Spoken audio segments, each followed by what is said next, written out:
अस्सलाम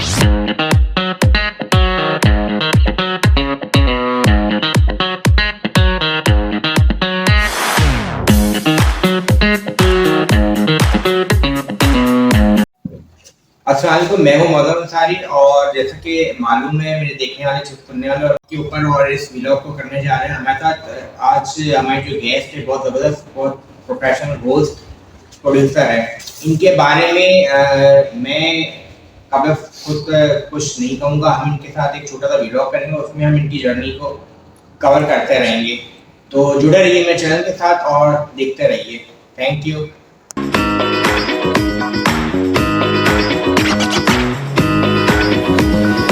अस्सलाम वालेकुम, मैं हूं मौजूद अंसारी।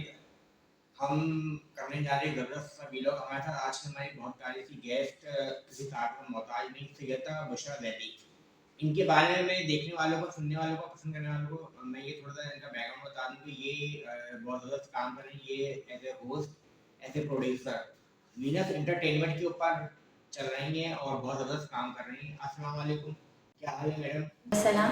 हमारे देखने वालों को थोड़ा सा बुशरा आप ये बताइए कि आपकी journey, how to start your journey, आपकी जर्नी कहाँ से शुरू होती है? ये सवाल तो हर जगह हर कोई कर रहा होता है, लेकिन देखें हर जवाब डिफरेंट होता है। और जर्नी के लिहाज से अगर मैं बात करूँ तो देखें आई एम, कोई अपनी एज कहते हैं कि नहीं बताती लड़कियां, तो लेकिन फिर भी मैं बताती चलूँ कि मैं 24 ईयर्स की हूँ। और जो मेरी जर्नी स्टार्ट हुई है वो हुई थी तकरीबन जो है जब से मैंने इस काम की दुनिया में कदम रखा है ना प्रोफेशनल, तो वो मैंने रखा है 17 साल की उम्र से। ठीक है, ये बहुत छोटी उम्र होती है, जब तो मेरा CNIC भी नहीं बना था, लेकिन मैंने जो है वो अपना काम स्टार्ट किया। उसके बाद मैं मार्केटिंग भी की, उसके बाद मैंने, और अब मैं आपको सोशल मीडिया पर अक्सर नज़र आती हूँ प्रोफेशनल और होस्ट, एज अ बच्चे मन के सच्चे होस्ट करती हूँ। तो अगर आप भी चाहते हैं तो मरियम व्लॉग्स में आज जैसा कि मैं अपना इंटरव्यू दे रही हूँ, तो उसमें जो हमारे पास इंटेलिजेंट किड्स मौजूद होते हैं बच्चे मन के सच्चे में, जिनकी उम्र होती है तकरीबन 4 से तकरीबन 12 साल की उम्र तक हमारे पास बच्चे होते हैं। मेरे शो में आते हैं, एंटरटेनमेंट शो है और बच्चों को बहुत मज़ा आता है। उसमें गेम्स भी होते हैं, राइम्स भी होती हैं, स्टोरीज भी होती हैं, बच्चे बहुत एंजॉय भी करते हैं। जी सैयदा बुशरा, हमारे देखने को आप ये थोड़ा सा बताएंगे कि आपने इस फील्ड में माशाल्लाह कदम जो रख लिया, आप मुझे बताएं कि आप किससे इंस्पायर होके इस फील्ड को आपने चूज किया? देखिए मैं नाम तो नहीं लेना चाहूँगी, लेकिन मेरा कोई इरादा इस फील्ड में आने का था नहीं। वो यूँ कि क्योंकि मैं मार्केटिंग की फील्ड से हूँ, तो मार्केटिंग में मेरा ज़्यादा एक्सपीरियंस भी रहा, हर चीज़ मैंने वहीं से स्टार्ट की, वही मेरा जो है गोल भी रहा। लेकिन फिर जैसे ही मैं जो है मैंने इस फील्ड में कदम रखा, चूँकि यहाँ पे बहुत सारे लोग हमें देखने को मिलते हैं जिनसे हमारी जान पहचान होती है, मुलाकात होती है, आप फिर उनको आहिस्ता आहिस्ता देखते हैं, उनसे मुलाकात करते हैं, उनको जानते पहचानते हैं। तो ये फील्ड में हर कोई फील्ड कहते हैं कि एक जैसी नहीं होती, अलग अलग जो है वो आपका एक्सपीरियंस भी देखने को मिलते हैं। लोग भी आपसे जो है वो कभी बहुत अच्छी भी बात कर रहे होते हैं, तो कभी कोई बुरी भी बात कर रहे होते हैं। लेकिन ये मीडिया जो मेरा यहाँ पे एक्सपीरियंस रहा है, ये बहुत अच्छा रहा है माशाल्लाह से। और ये जो मैं बच्चे मन के सच्चे आपके सामने बार बार कह रही हूँ कि मैं होस्ट करती हूँ, तो ये गॉड गिफ्टेड है मेरे लिए और मैं बहुत खुश हूँ इस प्रोग्राम से। जबकि मैं चाहती नहीं थी कि मैं स्क्रीन लूँ, स्क्रीन पे आऊँ, लेकिन कुछ चीज़ें जो होती हैं वो गॉड गिफ्टेड होती हैं, और ये मुझे जो है वो जो है स्क्रीन लेने से पता चला, मीडिया में आके पता चला। और मीडिया कोऑर्डिनेटर जैसा कि मैं काम करती रही हूँ, आपको बताती रही हूँ, गेस्ट मुख्तलिफ आते हैं हमारे पास, अपनी सारी चीज़ें बताते हैं, राय देते हैं और उसका इजहार करते हैं, मुझसे भी मिलते हैं, तो बहुत अच्छा रहा मीडिया में आके। तो जी हमारे देखने वालों को आप थोड़ा सा यही बताइए कि इस फील्ड में आने के लिए किसी खास एजुकेशन की, किसी खास ट्रेनिंग की जरूरत होती है या थोड़ा बताइए प्लीज। देखिए सवाल जहाँ तक एजुकेशन का है, देखें एजुकेशन तो ज़रूरी है, हर किसी के लिए ज़रूरी है। मैं कहूँगी कि इतनी ज़रूरी है कि आप एजुकेशन के बगैर कोई काम नहीं कर सकते, लेकिन हुनर भी आपके पास होना चाहिए। ठीक है, अगर आपके पास हुनर है तो एजुकेशन वहाँ पे थोड़ी सी दब जाती है। क्यों? क्योंकि आपके हाथ में हुनर ऐसा होना चाहिए कि आप वो काम कर रहे हैं और मीडिया फील्ड से रिलेटेड है, तो बेशक यानी इसमें कोई दो राय नहीं है कि आपको जो एजुकेशन ज़रूरी है। अगर आपको हर चीज़ का मीडिया में आप आ रहे हैं, आपको पता है उसके बारे में, हर चीज़ के बारे में, तो फिर आप जो एजुकेशन के साथ साथ देखें, थोड़ा बहुत तो इंसान का अपना जहन भी काम करता है, अपना माइंड भी उसका काम कर रहा होता है। तो मैं तो यही कहूँगी कि एजुकेशन वैसे तो बहुत ज़रूरी है, लेकिन जो है अगर उसको अपने हाथ में, उसके पास इतना हुनर है कि वो खुद कोई काम अच्छा कर सकता है, तो फिर वो मीडिया में इन हो सकता है। जी। आपकी वैसे अगर एजुकेशन में बात की जाए तो आपकी एजुकेशन क्या है? थोड़ा ये बताएंगे देखने वालों को हमारे। जी, मैं बिल्कुल बताऊँगी। मेरी जो एजुकेशन है मैंने कंप्लीट कर लिया है। कॉमर्स से जो है वो मैं ग्रेजुएशन कर चुकी हूँ, और मेरी कोई इतनी हाई-फाई लेवल पे जो है एजुकेशन नहीं है। साथ-साथ मैं पढ़ती भी रहती हूँ, कुछ क्लासेस भी मैं लेती रहती हूँ, और उसके बाद आप देख सकते हैं कि मैं मीडिया को भी काम भी करती हूँ। काम के साथ-साथ पढ़ना मुश्किल ज़रूर होता है, लेकिन नामुमकिन नहीं होता। तो बस ये चीज़ें मेरे साथ लगी रहती हैं कि मैं कहीं अच्छी क्लासेस भी ले लेती हूँ। ठीक है, उसके बाद मैं मीडिया जो कॉन्सलेट्स होती हैं, मीटिंग्स होती हैं, मैं उन्हें भी अटेंड करती हूँ, ताकि मुझे उससे भी जो है वो फ़ायदा भी मिल सके, और जो है ना मेरी जो जर्नी है वो और ज़्यादा मजबूत हो सके, और जो है बाकी सब यही है। और अच्छा ये बताइए देखने वालों को मेरे कि क्या ये पीछे से आपकी हेरिडिटी में आपके खून में ही आ रहा था कि मीडिया लाइन को आपने ज्वाइन करना है? नहीं, नहीं, ये तो देखें सवाल ऐसा आपने कर दिया है कि मैं अगर आपको एक बात बताऊँ ना, तो मेरे मतलब अपनी फैमिली की क्या, अगर मैं आपको अपने ख़ानदान की भी बात बताऊँ ना, तो मेरे ख़ानदान में भी कोई ऐसा नहीं जो मीडिया में है। मैं अकेली वाहिद हूँ इस टाइम जो अपने ख़ानदान में, अपने फैमिली में अकेली मीडिया में आके काम कर रही हूँ। यकीन जाने कि मुझे देखिए मुश्किलात हर किसी को पेश आती हैं, और काम करना जब आप स्टार्ट करते हैं ना, तो आपको मुश्किलें तो आती हैं, लेकिन उन मुश्किलों का आपने आसान खुद बनाना पड़ता है। वो कैसे बनाना पड़ता है? मैंने ज़िंदगी में बहुत सारे लोग भी देखे, बहुत सारी चीज़ें देखें, और आसान नहीं होता है ज़िंदगी में किसी के साथ चलना और चीज़ों को लेके मैनेज करना। चूँकि मैंने आपको बताना भी भूल गई कि मेरा कोई भाई तो है नहीं, हम 4 बहनें हैं, और मैंने फिर स्टार्ट किया, मैंने बोला कि नहीं, अब मैंने जब काम की दुनिया में कदम रख लिया तो मुझे पीछे नहीं हटना। तो मीडिया में आके मेरा तो एक्सपीरियंस अच्छा रहा, और मैं ये चाहती हूँ कि जैसे लोग मुझे मिले काम करने वाले, वो हर लड़की को मिले, क्योंकि हर लड़की कमाना चाहती है, और अगर वो घर से बाहर निकले तो मैं कहती हूँ कि हर किसी का फ़र्ज़ होता है कि उसको इज़्ज़त दें। जी। इस फील्ड में आने के लिए आपने वो कौन-कौन से हर्डल्स, वो कौन-कौन सी परेशानियाँ फेस की, उसके बारे में बताइए प्लीज़? परेशानियाँ तो देखिए मैं जो है अगर बात करूँ परेशानियों की, तो परेशानियाँ आती रहती हैं, और उनको भूल जाना मैं ज़्यादा बेहतर समझती हूँ, क्योंकि वो परेशानियाँ ना तकलीफ़ का बाइस बनती हैं। जब मैं यहाँ पर आई थी तो देखिए मैं किसी ऐसे नाम के साथ आई थी, अगर मैं यहाँ नाम ले सकती हूँ तो ज़रूर आप मुझे बताएँगे कि जी आप नाम ले सकते हैं उनका, तो मैं ज़रूर नाम लेके बताऊँगी कि किसके थ्रू मैं यहाँ पर आई, मीडिया में आई, क्योंकि मुझे कुछ आता नहीं था। मैं समझने की बहुत कोशिश करती थी कि मैं कैसे काम करूँगी, मुझे ये कैसे करना है, मुझे वो कैसे करना है। लेकिन ये है कि आहिस्ता-आहिस्ता जब मैं उनके साथ as a media coordinator work करने लगी, तो मुझे समझ में आया कि ये मीडिया कोऑर्डिनेटर वर्क करना भी इतना आसान नहीं होता।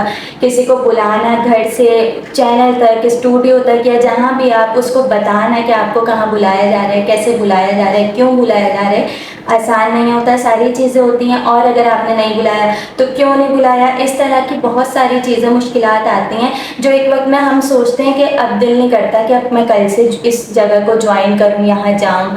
तो वो, लेकिन वही बात है कि मैंने उम्मीद नहीं छोड़ी, और मैं आज भी अपने जो है व्यूवर्स को जो मुझे सुन रहे हैं कहना चाहूँगी कि देखें, उम्मीद नहीं छोड़नी है आपने। आपने अपने काम को जो है आगे लेके चलना है। अगर आज आपके साथ कोई परेशानी दरपेश आ रही है, तो आपने ये नहीं सोचना कि नहीं अब मैंने ये काम नहीं करना। डिसहार्ट आप होते हैं, मैं भी बहुत हुई, लेकिन फिर मैंने सोचा नहीं, मैं आज नहीं तो कल सही, कल नहीं तो परसों सही, मैं कभी ना कभी तो कामयाब होंगी। और अल्लाह का लाख लाख शुक्र है कि आज मैं ये बोलने के लायक हूँ कि मैं एक कामयाब इंसान हूँ। जी। छोटी सी उम्र में आप घर से निकल के बाहर इस फील्ड में आपने कदम रखा, तो अम्मी अब्बू ने आपको ये नहीं कहा कि भाई तुम कौन सी किस फील्ड को तुम ज्वाइन कर रही हो? जी, मैं सबसे पहले तो ये कहूँगी कि अगर मेरी मम्मा मुझे देख रही हैं तो सबसे पहले उनके लिए बहुत सारी मेरी दुआएँ हैं। और देखें, जहाँ तक बात आपने ये कही कि मम्मा-पापा को कोई परेशानी नहीं, उन्होंने आपको कुछ नहीं कहा। तो देखें, पापा का जो माइंडसेट है वो ऐसा है कि उन्होंने अपनी बेटियों को कभी रोका नहीं, कभी टोका नहीं, क्योंकि उनकी बेटियों को पता था और उन्हें वो भी ये जानते थे आज रोक-टोक करूँगा तो समझेंगे कि शायद हम पे ज़ुल्म हो रहा है, हमारे जो है बाबा वो हम पे ज़ुल्म कर रहे हैं, हमें बाहर नहीं निकलने देते। तो शुरू से ये वाला घर का माहौल रहा नहीं है। जब मैं बाहर निकली और मैंने जॉइन किया अपने कज़न के ऑफिस को, वहाँ से मैंने मार्केटिंग का आगाज़ किया, वहाँ मार्केटिंग की। उसके बाद जब मैं चैनल मैंने जॉइन किया तो मैंने अपने बाबा को बताया। और सबसे पहली बात है कि बाबा तो दूर की बात है, मेरी मम्मा ने मुझे इतना सपोर्ट किया कि उन्होंने कहा कि बेटा दुनिया जो बोलती है ना बोलने दो, मैं तुम्हारे साथ हूँ क्योंकि मैं तुम्हारी माँ हूँ। और मैं कहती हूँ कि आपका कोई दोस्त भी दोस्त नहीं होता, लेकिन माँ आपकी एक ऐसी दोस्त है जो आपको हर अच्छाई के बारे में भी बताती है, हर बुराई के बारे में भी बताती है। तो मुझे इतनी परेशानी दरपेश नहीं आई क्योंकि मेरे पीछे जो सबसे ज़्यादा अच्छी सपोर्ट थी वो मेरे पेरेंट्स की थी, जिनका मैं शुक्रिया अदा करना चाहूँगी। ज्वाइन करने के बाद शोबिज़ की लाइफ और जो आपकी नॉर्मल लाइफ थी उसमें क्या फ़र्क था? क्या फ़र्क है? देखिए, नॉर्मल लाइफ में ये फ़र्क था कि मैं कोई अमीर तरीन घराने से, लोग कहते हैं कि मैं रिच हूँ, तो ऐसा कुछ नहीं है, ठीक है। मुझे अल्लाह ताला ने पैदा किया कि एक मिडिल क्लास फैमिली में पैदा किया था। मेरा जो घर था और जो मेरे पेरेंट्स हैं, हम एक बहुत नॉर्मल सी फैमिली में जैसे रहते थे, जैसे कि और बहन भाई और लोग जो है वो रहते हैं। तो हम भी ऐसे ही, हमारा भी बिल्कुल माहौल जो था वो बिल्कुल घर वाला था। कोई इसमें जो है हमें वो नहीं था कि हमने ये करना है वो करना है। लेकिन जो है, जो कि मैंने आपको बताया कि मेरी 3 बहनें और हैं, तो उनके साथ मैं भी घुल मिल के ऐसे ही रहती थी। परेशानियाँ भी आती थी, मैं यही सोचती थी अल्लाह ताला कब मेरी ज़िंदगी में ऐसा वक्त आएगा, कब ज़िंदगी में ऐसा वक्त आएगा कि हमें भी सुकून मिलेगा, हमें भी। लेकिन क्या कि हमें 2 वक्त का खाना उस वक्त भी मिल रहा था, लेकिन अब क्या है कि अब हर वो चीज़ मिल रही है जो हम चाहते हैं। और इसके लिए अल्लाह ताला का लाख लाख शुक्र है कि हम ये सोचें कि हमारे पास आज कुछ नहीं है तो कल भी नहीं होगा। नहीं, अगर आज कुछ नहीं है तो कल ज़रूर होगा। और ये जो है ना, इसी पे उम्मीद पे कहते हैं ना कि दुनिया कायम है। तो बस मैंने भी ये सोच के जो है वो, तो मेरी नॉर्मल लाइफ वैसी थी जैसे सबकी होती है। कोई देखे कोई होता है अमीर घराने में पैदा होता है तो अमीर भी वो कहलाता है, वो रिच ही कहलाता है। लेकिन मैं जो हूँ वो मिडिल क्लास घराने से मैंने ताल्लुक़ रखा और जो है आज मैं जो हूँ वो सब आपके सामने। जी। अच्छा, हमें देखने को थोड़ा आप ये बताएं कि सैयदा बुशरा जी। कितनी आप शरारतों में आ गई हैं घर में सबसे?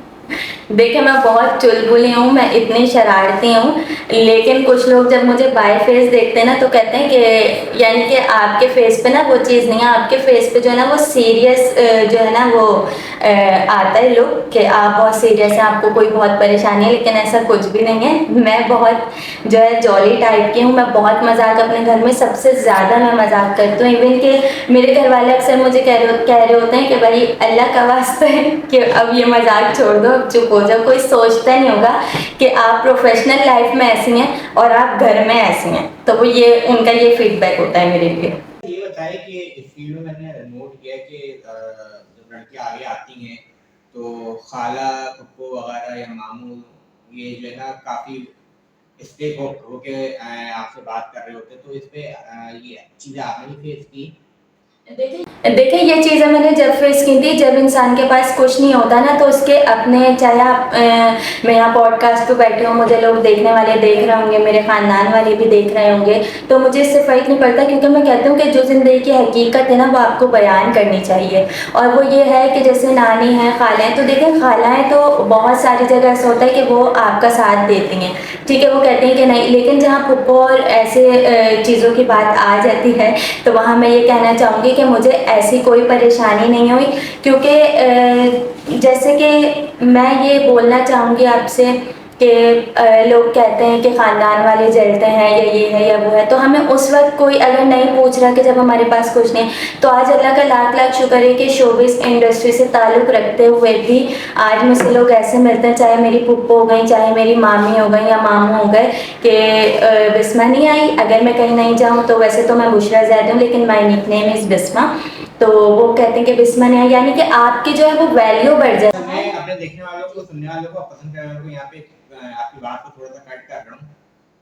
ये हमारा टर्निंग पॉइंट है, जो अभी बुशरा ने कहा कि बाद में लोग ये ना पहचानना शुरू कर देते हैं और वैल्यू ज़्यादा बढ़ जाती है।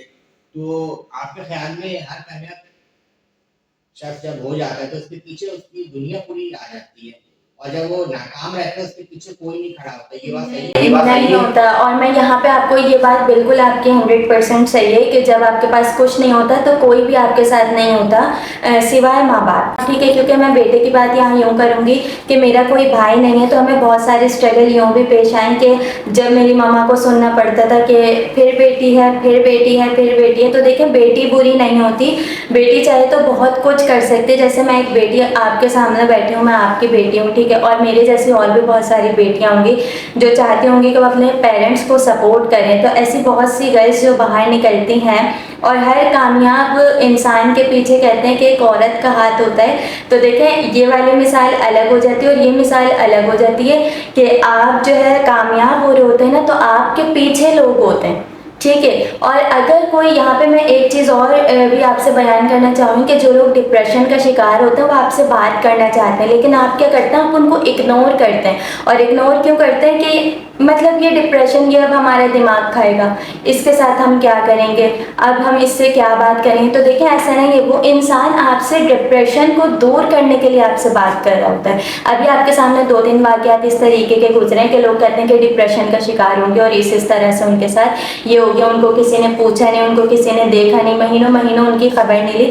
तो आपके इर्द गिर्द अगर ऐसे लोग मौजूद हैं तो बराए मेहरबानी मेरा ये पैगाम समझें कि उन लोगों के साथ ना बात किया करें, उन लोगों को मौका दिया करें, उन लोगों के साथ वक्त गुजारा करें, ताकि वो अपना डिप्रेशन आपके साथ शेयर करके जो है ना वो अपने दिल को हल्का कर सकें, ताकि वो भी सोचें कि हाँ, हमें भी कोई सुनने वाला है। जी। बहनों में आप का नंबर सबसे फर्स्ट है, बहनों के अंदर आप सबसे बड़ी हैं या? देखिए, मैं सबसे बड़ी नहीं हूँ बहनों में, मैं 3rd नंबर पे हूँ। और जो मेरी दोनों बड़ी बहनें वो मैरिड हैं और माशाल्लाह से अपने अपने घर में हैं।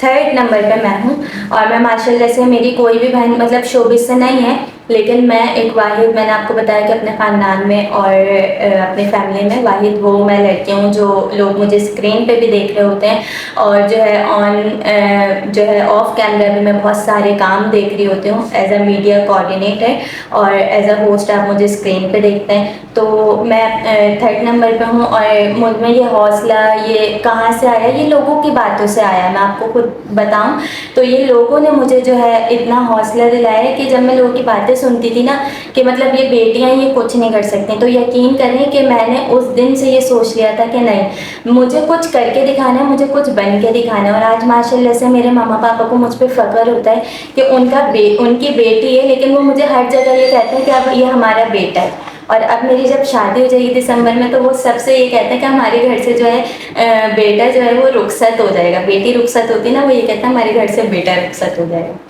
जी। मेरे देखने वाले, सुनने वाले, पसंद करने वाले, हम इस वक्त मौजूद है मरीन व्लॉग की यूट्यूब चैनल के ऊपर और ज़बरदस्त चिट-चैट चल रही है सईदा बुशरा ज़ैदी के साथ। जुड़े रहिए मेरे चैनल के साथ।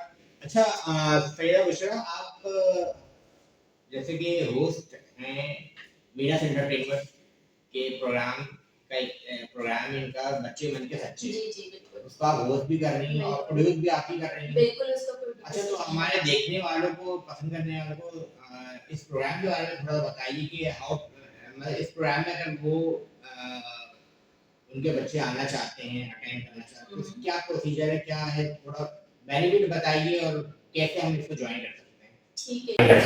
ठीक है जी। तो बच्चे मन के सच्चे अक्सर आप अपनी स्क्रीन पे देख सकते हैं, मीनास एंटरटेनमेंट पे ये शो आता है और ये शो बेसिकली बच्चों के लिए बनाया गया है। इसमें बच्चे आते हैं और बच्चे अपने आप को जो है ना वो बहुत जो है ना अच्छा फील कर रहे होते हैं शो में आके, क्योंकि उनके हिसाब से उसमें गेम्स भी रखे हैं हमने, उनके हिसाब से स्टोरी होती हैं, वो पोएम्स भी हमें सुनाते हैं, चिट चैट हमारे साथ करते हैं। और अगर मुझे देखने वाले, ठीक है, मरियम व्लॉग से जो लोग मुझे देख रहे हैं और वो अपने बच्चों को मेरे प्रोग्राम में भेजना चाहते हैं तो वीनस एंटरटेनमेंट के साइट पे वेबसाइट पे जा सकते हैं, वहाँ जाके वो मुझे जो है कमेंट भी कर सकते हैं, यूट्यूब में कमेंट कर सकते हैं कि हम आपके प्रोग्राम में आपके बच्चों को अपने बच्चों को भेजना चाहते हैं। 4 साल से लेकर 12 साल के बच्चे जो है वो हमारे प्रोग्राम में हाजिर होते हैं और हम उन्हें बिल्कुल भरपूर जो है ना मौका देते हैं कि वो बच्चे आएँ और एंटरटेनमेंट करें हमारे शो में आके। बच्चे मन के सच्चे इस प्रोग्राम कितना अर्सा हो गया? इसको तकरीबन जो है वो 1 ईयर हो चुका है, ऑलमोस्ट 1 ईयर हो चुका है। और ये जो है प्रोड्यूस भी इसको मैं ही करती हूँ। जितने भी बच्चे मेरे पास आते हैं वो अपनी डिटेल्स काइंडली मुझे जो है वो आप लोग को भी मैं बता रही हूँ कि अपने डिटेल्स मुझे शेयर करेंगे। बच्चे की पिक्चर हमें चाहिए होती है, कोई अगर छोटी सी पोयम सुन के वो हमें वीडियो आप शेयर करना चाहते हैं, वीडियो हमें भेजते हैं, उसका नाम, उसकी क्लास और वो किस उम्र का बच्चा है, हमें बस इतने डिटेल्स आप भेज दें, ज़रूर हमारी टीम जो है वो आपसे रब्ता कर लेगी और आपके बच्चों को शो में बुला लेगी। आने वाले 5 सालों के बाद सैयदा बुशरा ज़ैदी अपने आप को आप कहाँ पे देखना चाहती हैं? देखें, अगले आने वाले 5 साल में सबसे पहली बात तो ये है कि हमने अपना कल नहीं देखा, तो हम अगले 5 सालों वाली बात क्या करेंगे। लेकिन अगर आपने मुझसे सवाल कर ही लिया कि मैं अगले 5 सालों में अपने आप को कहाँ पाऊँगी, तो ये तो मैं खुद भी नहीं जानती, लेकिन मुझे जाना ही आउट ऑफ कंट्री है, तो मुझे तो लगता है मैंने वहीं रहना है और अगले 5 साल में आउट ऑफ कंट्री में ही पाऊँगी अपने। तो आउट ऑफ कंट्री आप चली जाएंगी शादी के बाद, तो क्या आप इस फील्ड को खैर कर लेंगी या फिर वहाँ पे आप ज्वाइन करेंगी किसी इंटरनेशनल टीवी फॉर्म को? देखें, अभी इस बारे में सोचा नहीं है, वैसे तो अभी मैं खैरबादी के बारे में सोच रही हूँ, लेकिन यह है कि अगर मैं वहाँ जाती हूँ मुझे कुछ इस तरह से करने को मिलता है, क्योंकि देखिए मेरा दिल नहीं लगेगा कि मैं कुछ ना करूँ, क्योंकि मुझ में इतना हौसला और जज्बा है कि मेरा दिल चाहता है मैं ये भी कर लूँ, मैं ये भी कर लूँ, मैं ये भी कर लूँ। असल में मेन मकसद मैंने आपको बताया था कि मेरा स्क्रीन लेना नहीं था, लेकिन वो क्योंकि गॉड गिफ्टेड मुझे जो है मिला और मैं ये शो कर रही हूँ। मेरा जो गोल था वो था डायरेक्टर बनने का, जो कि मैं असिस्टेंट डायरेक्टर भी वर्क कर चुकी हूँ, तो मेरे पास माशाल्लाह से इतना कुछ आपको बताने के लिए कि मैंने क्या क्या काम किए हैं और अपनी ज़िंदगी को मैं किस तरह से लेकर आगे बढ़ी हूँ, किस तरह से मैं यहाँ तक पहुँची हूँ, तो बस ये सारी चीज़ें। कहते हैं कि शोबिस की शौकिया एक बार आदमी ज्वाइन कर ले, देख ले, तो फिर उससे निकलना, उससे बचना बड़ा मुश्किल हो जाता है।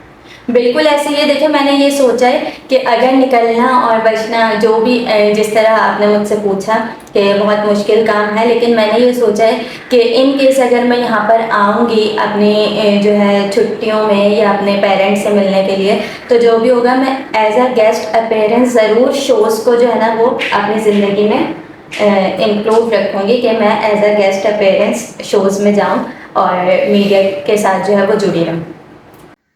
सैयदा बुशरा, अपनी लाइफ का, अपनी ज़िंदगी का कोई ऐसा वाक़या, कोई इंसिडेंट बताएं जो आपके लिए बहुत ही जो है ना अहम हो। देखें, वैसे तो बहुत सारे होते हैं, लेकिन जो है बस अगर पैगाम के तौर पे आप लेना चाहें तो वैसे तो ऐसा कोई अल्लाह का शुक्र है वाक़या मेरे साथ पेश नहीं आया, और होता है बहुत सारी चीज़ें चूँकि मेरे जहन में नहीं आ रहा है इस टाइम, तो मैं शायद ना बता पाऊँ। लेकिन हाँ, मैं एक चीज़ आपको ज़रूर बोलना चाहूँगी कि जो भी इंसिडेंट्स और हादसात आपके साथ होते हैं ना, वो आपकी बेहतरी के लिए भी होते हैं कभी कभी, और बाद में आप अल्लाह का लाख लाख शुक्र अदा करते हैं कि अच्छा ही हुआ कि ये हादसा हमारे साथ पेश आया, तो हम अगली जो हमारे जो है मुश्किलात आने वाली थी वो टल गई। सैयदा बुशरा, आप कितनी लवीन है ये बताइए। अच्छा, हमारे देखने वालों को बुशरा भी बताएं कि माशाल्लाह से आप दिसंबर में एंगेज होने जा रही हैं, तो आपकी ये शादी जो है घर वालों के पसंद से हो रही है या आपकी अपनी पसंद है, ये हमारे देखने वालों को बताइए प्लीज़। देखें, ये अरेंज मैरिज है, और देखें ये आपको बहुत मेरी बात जो है वो अजीब भी लगेगी एक तरह से कि यार मीडिया में रहती हैं और फिर अरेंज, तो जो है ये दो चीज़ें ऐसी होती हैं कि लव मैरिज, कुछ लोग बोलते हैं कि नहीं मीडिया में तो भाई लव मैरिज ही करेंगी, कोई अच्छा मिलेगा लड़का तो करेंगी, लेकिन ऐसा नहीं है। मेरा रिश्ता जो है वो अरेंज ही हुआ है और मेरी मम्मा पापा की पसंद से हुआ है, तो मैं तो यही कहना चाहूँगी कि लव और अरेंज जो है वो कर सकते हैं, इसमें कोई मना वाली बात नहीं होती। लेकिन चूँकि मैं मीडिया में रह के भी मुझे बहुत सारे लोगों ने बोला भी कि ये और वो, तो फिर वो बहुत लंबी सारी बातें हो जाएंगी। लेकिन ये है कि मैं अरेंज मैरिज कर रही हूँ। हमारे देखने वालों को ये बताइए बुशरा कि आप जो है जब आप ने शोबिस में आप आ गई, ठीक है, तो अब जब आप जाती हैं कहीं पे मार्केट में कहीं, तो वहाँ जो लोग आपको पहचानते हैं तो क्या रिएक्शन होता है, आपको कितनी खुशी होती है? जी, ऐसा ही है। मैं जब कहीं जाती हूँ, कहीं मॉल्स में, और देखें वही बात है ना कि मैं मार्केट भी चली जाती हूँ। और एक और चीज़ मैं आपको बताऊँ कि मेरी कोई चीज़ें इस तरह नहीं होती कि मैंने जो है मॉल से लेना है तो वो ब्रांडेड ही लेनी है, नहीं, मेरी अपनी एक पसंद है। और जो चीज़ मुझे पसंद आ जाती है ना, फिर मैं कहती हूँ कि देखें बड़ा छोटा कोई नहीं होता। तो ये मॉल से लेना है या बाज़ार से लेना है या मार्केट से लेना है, इसमें कोई दो राय नहीं है कि आप वो चीज़ कहीं से भी ले लें। लेकिन ये चीज़ ज़रूर होनी चाहिए कि वो चीज़ आपको पसंद आ रही है और आप पे अच्छी लग रही है। आप पे अच्छी लग रही है, आपको वो चीज़ कहीं ठेले से पसंद आ गई तो वो आप खरीद लें, इसमें कोई मसले वाली बात नहीं है। और अगर कोई वहाँ मुझे लोग देखते भी हैं और पहचान भी लेते हैं कि आप वो है ना, तो मैं कहती हूँ जी कौन, तो वो फिर थोड़ा सा सोचता हूँ वो जो शो में, तो मैं कहती हूँ जी जी मैं वही हूँ। तो ये है कि मुझे बहुत खुशी होती है कि उन्होंने मुझे पहचाना, और मैं ये नहीं सोचती कि मैं कहाँ खड़ी हूँ, इन्होंने मुझे कहाँ देख लिया। तो ये सारी चीज़ों से आप जितना जल्दी बाहर निकल जाएंगे ना, आप लोग के लिए उतना अच्छा है। जी। अच्छा, ये बताइए कि ये जो प्रोग्राम आप कर रही हैं होस्ट बच्चे बनके सच्चे, इस प्रोग्राम का जो कॉन्सेप्ट था, जो सेंट्रल आइडिया था, वो आपका अपना था या आपको दिया गया था? नहीं नहीं, ये मेरा अपना नहीं था, ये मुझे दिया गया था और सेट बनाकर दिया गया है। सारी चीज़ें मुझे जो है वो मिली थी, लाइनअप हुई भी, और उसके बाद जो है वो प्रोड्यूस मैं करती हूँ बच्चों को।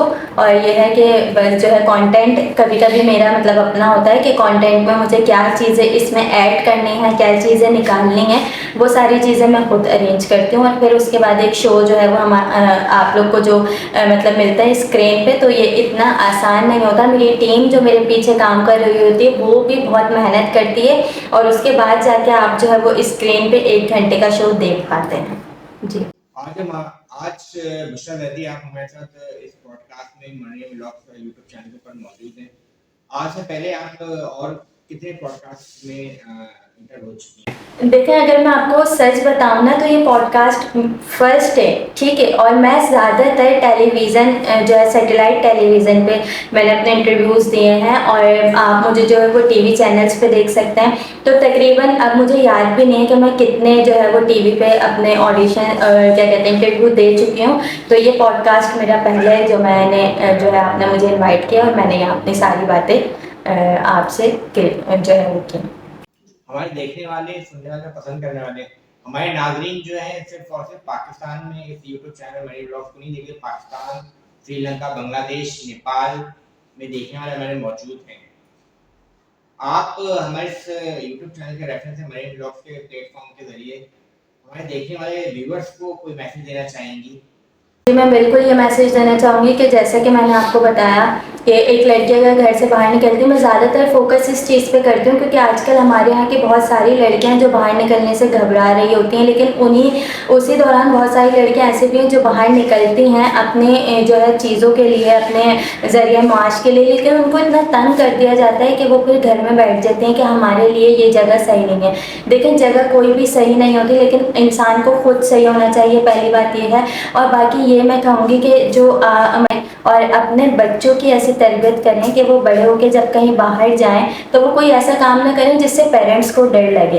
पेरेंट्स ये सोचें कि नहीं, हमारा बच्चा बाहर निकला है किसी अच्छे काम के लिए निकला है, अगर अच्छे काम की नीयत से वो निकलेगा तो ज़रूर उसे कामयाबी होगी। जी, मेरा यही पैगाम है आप सबके लिए। अच्छा, मैं अगर आपसे ये पूछूं कि सैयदा बुशरा जो है वुमेन एम्पावर के ऊपर कितना आप बिलीव करती हो, क्या आपके सामने इसका एक वो है कॉन्सेप्ट है वुमेन एम्पावर के ऊपर? देखें, मैं तो बिलीव करती हूँ और क्यों नहीं करूँगी, करना भी चाहिए। चूँकि देखें, वुमेन एम्पावर जो है हमारे लिए एक बहुत ज़रूरी, असल में इस पे तो आप अगर यूट्यूब भी पूरा देखेंगे ना तो आपको इसमें इतनी सारी चीज़ें मिल जाती हैं कि आपको ज़रूरत ही नहीं है कि कोई आपको कहे कि नहीं इस पर हमें बिलीव नहीं है। तो बिलीव तो मुझे 100% है इसमें। अच्छा, पिछले दिनों जैसे एक स्लोगन चल रहा था, मेरा जिस्म मेरी मर्जी, इसके ऊपर आप क्या बोलना चाहेंगे? नहीं देखिए, मेरा जैसा मेरी मर्ज़ी वाली बात जो है ये इसके लिए मैं नहीं मतलब एग्री होती कि ये बोलना चाहिए। देखें, आपको इस्लाम की अगर हम बात करते हैं तो उसमें जो है आपको इतना खुल के लिखा गया और बताया गया है कि आपकी कितनी लिमिट्स हैं। तो फिर मेरा जिस्म मेरी मर्ज़ी वाली जो है मिसाल वो गलत हो जाती है कि जो है हाँ, आप जो है ना आपको जितने इस्लाम ने हुदूद में रहने का कहा है ना, औरत को चाहिए कि वो उसी को फॉलो करे। और ये मज़ीद जो सारी चीज़ें और डिस्कशन होती हैं तो ये ऐसी लाइंस दी ही ना जाए कि दूसरा जो है ना वो लाजवाब हो जाए कि इसका तो जो है ना वो एक औरत के पास भी जवाब नहीं है। जैसे अभी लेटेस्ट में एक इंसिडेंट जो चल रहा है, तो मैं ये पूछना चाहता हूँ उस पे आपकी कितनी नज़र, कितनी सोच, जैसे हुमैरा अख्तर का मर्डर केस या जो भी उनका, तो उस पे आप क्या समझती हैं? ठीक है, हुमैरा असगर देखें, हुमैरा असगर के लिए जितने मीम्स भी बनी हैं और जितने सवाल उनके लिए उठे हैं कि उनकी जो है वो 6 मंथ्स पुरानी जो है वो लाश बरामद हुई या 8 मंथ्स पुरानी है या जो भी है, उसके ऊपर लोगों ने इतना सारा मतलब कुछ बोला कि जब देखो फेसबुक पे तो वो हुमैरा असगर। तो मैं कहूँगी कि देखें, वो जो है ना जिस भी तरह उनकी मौत हुई, उन्होंने किससे कांटेक्ट किया, उन्होंने किससे कांटेक्ट नहीं किया, उनको किसने तन्हा छोड़ा, उनके साथ कौन खड़ा हुआ, नहीं खड़ा हुआ। लेकिन हमारा क्या काम बनता है, अगर हमने एक चीज़ देख ली है तो अब हमारे लिए उनके ऊपर बातें बनाना नहीं बनती। वो कैसी थी, वो कैसी नहीं थी, हो सकता है उन्होंने कोई ज़िंदगी में अपने इतना अच्छा काम किया हो कि अल्लाह ताला ने उनकी मग़फ़िरत या बख्शिश खुद ही कर दी हो, हम तो ये नहीं जानते। लेकिन हम गुनहगार हो रहे हैं, हमें भी तो मर के जाना है और एक ना एक दिन सबको मर के जाना है। तो मैं यही कहूँगी कि हुमैरा असगर के लिए, और एक मैंने खुद फेसबुक पे पोस्ट शेयर की थी कि खुदारा हुमैरा असगर का नाम लेके अब उनके साथ जो चीज़ें हैं उनको प्लीज़ छोड़ दें और जो है उनके लिए बस मग़फ़िरत की दुआ करें, ये कहना चाहूँगी। हमारे व्लॉग पे जुड़े रहने का शुक्रिया। और हमने आज का व्लॉग सैयदा बुशरा ज़ैदी साहब बड़ा ज़बरदस्त चिट-चैट की। व्लॉग को हम यहाँ पे एंड करते हैं।